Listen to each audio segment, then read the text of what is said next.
كل المناشدات اللي كانت عم تناشد الناس ليكون في فرن في مدينة معرة النعمان، اليوم في مدينة معرة النعمان الحمد لله أصبح في فرن في المعرة، فرن الآلي اليوم افتتح في المعرة، وإن شاء الله بالأيام القادمة راح يكون في افتتاح أفران متعددة في المعرة.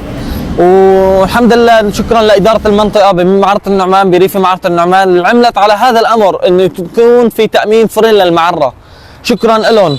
وإن شاء الله كل شيء حوائج مدينة معرة النعمان من خدمات راح يتم تأمينها إن شاء الله. شكرا لإدارة المنطقة، لكل شخص عم يشاهد الفيديو شكرا. أنت عم تشاهد الفيديو حطوا لايك ومتابعة لنعرض لكم جولة من داخل مدينة معرة النعمان كيف أصبحت بالفيديو القادم وفيديو هذا. حياكم الله.